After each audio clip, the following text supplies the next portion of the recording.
Well, no team had a better end to their season than West Virginia. The Mountaineers capped off their season with a big win, with a victory over a top 5 team, number 4 Baylor. Now, the Mountaineers are, of course, very disappointed that there was no NCAA tournament, that there was no conference tournament, no Big 12 tournament this year, based on everything going on in the world right now. But the Mountaineers also provided a lot of reason for optimism around the program. They actually had a pretty solid year if you look at it reasonably with what the expectations were entering the season. This is another episode of Mic Drop here on Pittsburgh Sports Live. This is a WVU Hoops edition of Mic Drop, and you can find this one also over at WVSportsNow.com, one of our websites here throughout the Now Network. I am your host, Mike Asti, and I know, I'm the same guy who did this. I'm the same guy who told you in a recent show the real Mountaineers are standing up. I told you the Mountaineers were losing at the end of the season, and that was when I thought there would be an NCAA tournament, that maybe they would have a lower seed than they would have months prior, a worse seed than they would have months prior. That was when I thought there was going to be a Big 12 conference tournament, and they were going to struggle in that tournament when months prior maybe they would fare well, and that would lead them again to a pretty solid seeding in the NCAA tournament. I told you the real Mountaineers were standing up. And I meant, and I articulated in that show, that the WVU team wasn't all that good. And your expectations coming into the season was that they weren't going to be that good, and that maybe they were a year or two away, and that they didn't have a legit star, and there was no Deshaun Butler, there was no Kevin Pittsnoggle or Kenyon Martin to name past WVU stars on great teams, or even past players that Bob Huggins had that were privileged stars on great teams that he had. There was not even a Javon Carter on this team, and not to minimize him, because he's obviously having the NBA success right now. But there was not that one guy to carry the team. Culver maybe was supposed to be that guy, but hasn't stepped up. McBride wasn't known, but has become a team MVP for the team. I argued that back on a show throughout the channel. You can find that Pittsburgh Sports Live, and make sure to subscribe when you're there, and also at WV Sports Now. I argued the Mountaineers weren't that good, okay? I said the real Mountaineers are standing up. I'm not going to deny it. It's there. It's all archived. I'm going to own what I said, and I'm not going to be a hypocrite. I'm not going to say what I said isn't true anymore. It was. Yes, they had a big win that I talked about at the beginning of this show. They ended their year on a great note. Besides these mid-majors that won conference championships and won their conference tournament, and WVU was not going to probably win a Big 12 tournament this year, but because that didn't get played, they ended the year with a top 5 victory. They beat a number 4 team in the country. They got another big win this year, 2 top 5 wins this season, 20-plus victories, 21-10 was their final record. And they end their year on a very, very high note. It allows you to have a good taste in your mouth after the losing streak, where I believe they lost 6 out of 7, something like that, at least 5 out of 6. Well, I stand behind what I said recently, that the Mountaineers weren't that great this year, and that the real team was standing up, meaning the losing streak meant they were an average team. They could beat anybody, but they could also lose to anybody. They were getting exposed as not this elite team that maybe some would have thought they were out of nowhere earlier in the season, when they were a top 15 team, a top 10 team, flirting with the top 5 and having major victories, when they beat Ohio State in Ohio, in Cleveland. Wasn't Columbus, but it was still in Cleveland, with home cooking from the Ohio State fans and the referees, which maybe are also Ohio State fans based on what we saw from that game. Anyway, WVU looked like one of the best teams in the country. I mean, there was conversation they were a legit number 1 seed for a while. It was brief, but they were certainly looking at least number 2 or 3 seed. No, when you got the projections, when you looked at things, and NCAA is not going to release a bracket. There was some conversation they maybe would, to at least give teams a reward and tell them where they would have been in the tournament, where the seeding was going to be, and if they were going to get in, if they were on the bubble. Now, the Mountaineers, they weren't on the bubble. That win over Baylor, for sure, they made sure they were going to get in the tournament. Okay, they were going to get in even without that probably. It made the seeding a little better than it would have been. And even with the losing streak, that victory, 2 top 5 victories this year, it made it clear the Mountaineers were going to get in the tournament regardless of what would have happened in the conference tournament. Okay? They were going to get in the tournament. The Mountaineers weren't going to be concerned that they weren't going to get in the tournament. Even without that Baylor victory, WVU was getting in the tournament.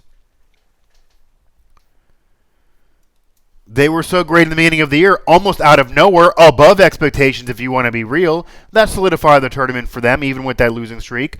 And that losing streak did expose the team as an average team that maybe wasn't as deep as some would have thought. They brought McBride in the starting lineup. I thought that was a bad move, and I said that because it took away the depth of the team that he provided by being on the bench. They were never a great shooting team. They weren't going to be, but if they didn't rebound well, they didn't have a chance to win, and they didn't do that as well. Towards the end of the season, they also didn't play defense as well, and they did that in the beginning of the year. But again, the beginning of the year had a relatively easy schedule. Yes, they beat Ohio State. Yes, there was a big game against Kansas they played well in. But they had a lot of cupcake games prior to that. Remember when Alan and I did the preview show for the Backyard Brawl beginning of the year, we talked about you're not really going to know the Mountaineer team until January because they had such an easy schedule prior to that.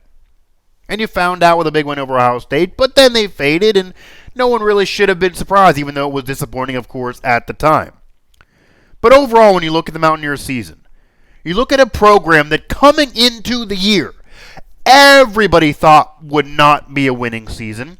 Everybody thought that, okay, even if they get a winning record, unlike the year prior, they wouldn't be an NCAA tournament team, that maybe the NIT would be where WVU would be this year. And if WVU was in the NIT this year, at this time this year, this is the thought process coming into the season, then if WVU was in the NIT right now, that would have been a successful year. That would have been good for the program. Remember, a year ago this time, they had already been eliminated and already knew they weren't going to be in the postseason months ago. Back in January, the same time they got that big win against Ohio State in Ohio, one of the staple wins really for Bob Huggins in his career because of what it meant and the team he did it with. They were already out of it. This time 2 years ago, WVU was already out of the race. They already knew they weren't in the NCAA tournament. They already knew the conference tournament was not going to happen for them. It was a miserable year, one of the worst years for WVU basketball since before I was a student there, in over a decade at least. And that includes an NIT title. The other NIT year, they won the NIT, so that was a better year, certainly, than what we thought this year would be, where they would get in, and that would probably it, or certainly a year ago, where they were well out of the race and well out of contention, and certainly not a postseason team. Back in January, they knew that season. Again, there was no star. Nobody knew of a star coming in. Maybe Culver could be that guy, but nobody truly had confidence he would emerge immediately. And McBride was so young and inexperienced, nobody expected anything from him. The fact that I could legitimately argue for him as team MVP is amazing, based on expectations coming into the year. And this is true. The real Mountaineers did stand up. They're an average team. Okay? They're an average team that was a roller coaster ride this year. They had a winning streak. They had a top 15 ranking. They had big wins, 2 top 5 victories. The end of the year on the high note. In beating Baylor, big victory there over number 4 Baylor at the time.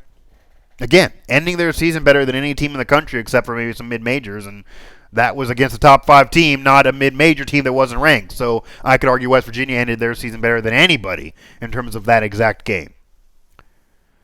But entering the season, nobody thought West Virginia would contend, and if they did, they thought NIT or NCAA tournament on the bubble would be the best shot for them. Nobody ever thought coming into the year that they would ever be a top 15 perennially, that they would ever be a top 10 team, they'd ever be flirting with the top 5, they'd ever be considered as a number 1, number 2, number 3 seed.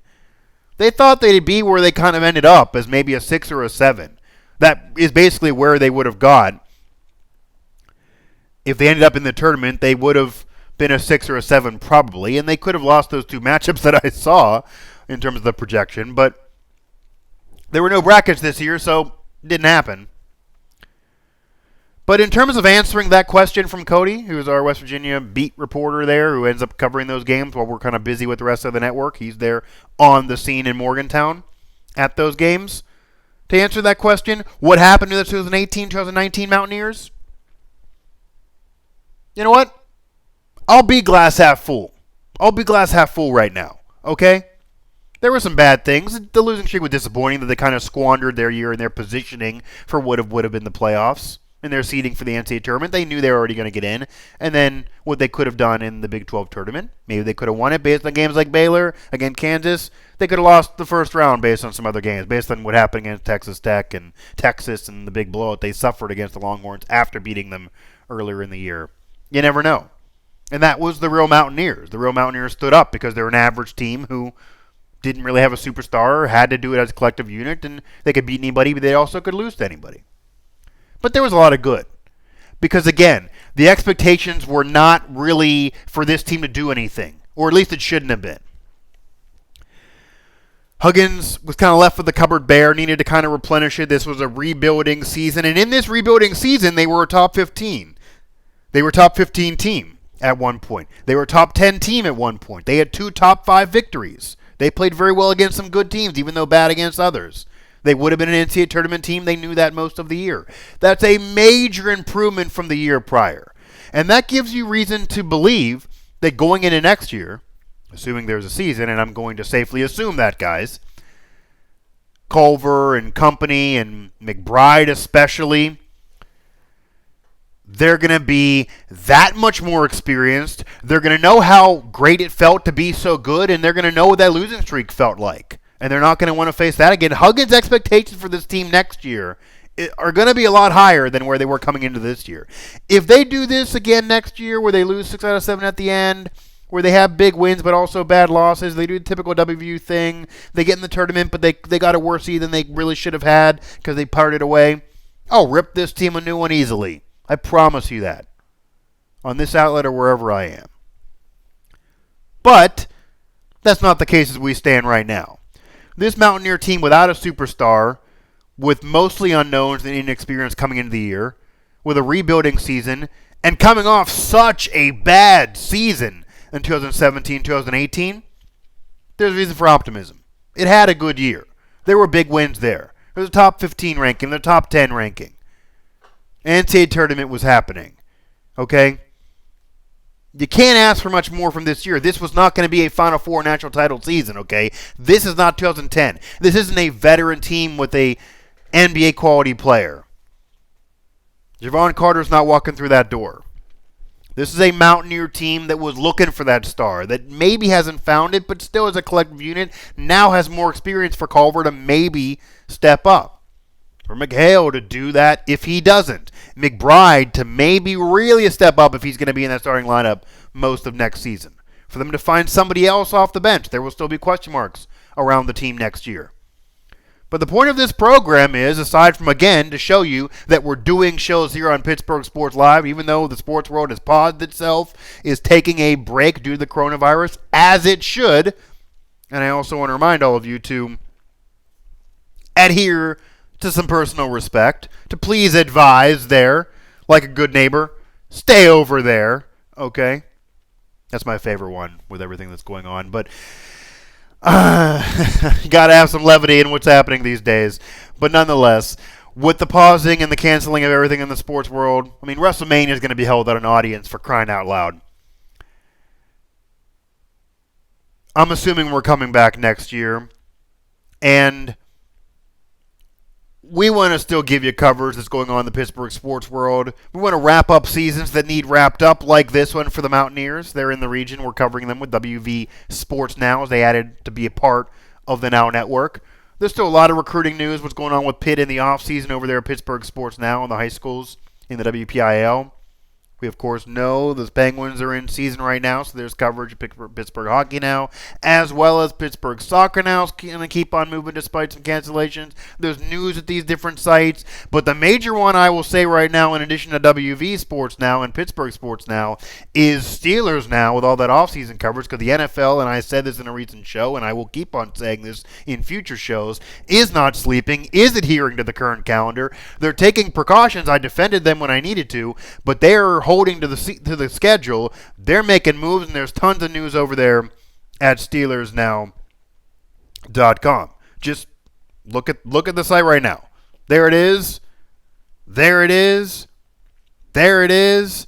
I mean, again, SteelersNow.com got tons of coverage for you because the Steelers are moving and shaking and the NFL is still generating news. They're not really taking a pause, even though they're taking their precautions when necessary. That's what we're going to do here for you. It's going to be a lot more talk shows probably because, again, we don't have the post-game opportunities with post-game shows. We don't have the player interviews. We aren't going to have coaching press conferences. We're not going to have any pre-game coverage. There's no games happening. You're not going to hear from Mike Sullivan. You're not going to hear from Jeff Capel. You're not going to hear from Bob Huggins, as entertaining as that is. Keith Dambrot with Duquesne. There's no coaches' press conferences before and after games. There's no player interviews. There's no player post-game. There's no post-game shows. We just kind of restarted that thing with Matt Geica now hosting that with Pittsburgh post-game. That's going to take a break, unfortunately. Bad timing for us, kind of unveiling something and then seeing the break. But we're going to bring you these talk shows. I know more of those are going to happen from Vukovican there over at the Mothership in Pittsburgh Sports Now. I'm doing Steelers shows. I'm doing WVU shows. Going to do Pirate shows if need be. We'll see what happens in the Penguin season, what's going on over there. If that ever occurs, if there's ever a postseason, as they claim they're going to pass around and going to lift the Stanley Cup at one point, we'll see. But nonetheless, we're going to give you heavy talk shows. We're going to still give you coverage on this channel. And just had to wrap up the Mountaineer season because I just had to make this clear that there was a lot going on entering this season where nobody expected much. Okay? There wasn't a star. They were coming off a horrible year. You thought they could kind of hold water, could contend. Any type of postseason would be good. They solidified themselves as an NCAA tournament team. They had 2 major victories. They played well in a lot of games. They had a 21-10 season, so over 20 victories yet again. And that's a year earlier, a team that was out of the race and out of contention and knew they weren't going to be in the postseason anywhere in January. And back in January, they had a major victory over a top 5 team in Ohio State in Ohio. So WVU provided a lot of reason for optimism for this program. Bob Huggins, again, has this program going in the right direction. He hit some historical marks this year and will hit even more of those next year.